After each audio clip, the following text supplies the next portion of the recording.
For today's video guys, magluluto tayo ng stir fry kangkong and tofu with oyster sauce. Na namang easy cooking ito mga ka-foodie at sa halagang 80 pesos, meron ka ng ulam. Para sa mga mapsing nagtitipid, tara, lutuin na natin ito. Pakasimple lamang na ingredients, isang oyster sauce, kangkong, at ang tofu. Itong tokwa guys ay naiprito ko na. Literal naman na piniprito natin ito kapag meron tayong kangkong at tofu. Para madali na rin itong ating video, kaya tapusin nyo ito dahil sandali lamang natin itong mailuluto. Para sa aking mga ka-foodie, kung wala pa kayong naiisip na ulam, try this recipe. Benefit na rin sa mga nagtitipid na mamshi. Gigisa lamang natin itong mga sangkap, bawang at sibuyas. Optional na sa inyo guys kung gusto nyo pang magkaroon ng dried bawang sa toppings ng inyong kangkong with tofu. Try and well done ang pagpiprito ko dito sa tokwa. Masarap kasing kainin kapag medyo malutong ang tokwa. Lagay rin tayo dito ng kaunting toyo para sa ating pampalasa. Buong tokwa ang aking ipinirito dito dahil paborito ito ng aking mga anak. Ang tokwa ay magandang isama sa mga pagkain makakapag-satisfy sa mga appetite mo habang nagbibigay sa iyo ng mga nutrisyon na kailangan ng ating mga katawan. Guys, magandang alternatibo rin ito kapalit ng pagkain ng mga fresh meat, mga vegetarian. Pwedeng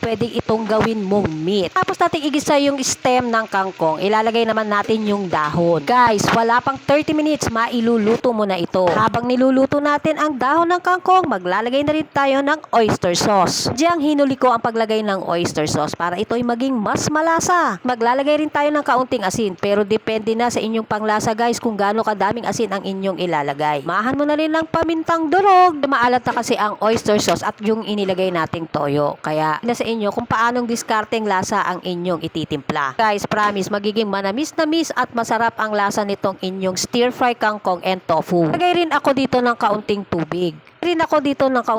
Para sa ating sauce. Guys, optional na sa inyo kung gusto nyo maglagay dito ng cornstarch para sa pampalapot ng inyong sauce. Kung mapapansin nyo guys, medyo may puti-puti itong ating niluluto. Nilagyan ko ito ng breadcrumbs. Ito kasi yung ginawa kong pampalapot. Kuluan lang natin itong maigi hanggang maging malapot na ang sauce nito at maluto na yung dahon ng kangkong. Si cooking lang ito mga kapudi at talaga namang mag-e-enjoy kayo sa lasa nito. Nutritious food ito dahil ang water spinach o kangkong ay nagpapababa ng ating blood pressure sa katawan. Nagbibigay din ng immunity laban sa cancer. Guys, kung naghahanap kayo ng uulamin for today, tamang-tama ang video na to para sa'yo. At ayan na siya guys, luto na ang ating stir fry kangkong and tofu with oyster sauce. At syempre, masarap na naman ito at masustansya pa. Kaya sa mga vegetarian at sa mga mamshing nagtitipid, try this recipe. Panigurado ko magugustuhan ninyo ang lasa nito. Sana ay nag-enjoy kayo sa ating cooking vlog for today, ang stir fry kangkong and tofu with oyster sauce. Kaya follow lang guys para man-notify ko naman kayo every time na may cooking ideas akong mailuluto. Subscribe nyo na rin ako sa aking YouTube channel, ang Tete Josh Easy Cooking Tips. Meron din po ako sa TikTok at Reels. Maraming salamat po sa panonood and happy eating everyone!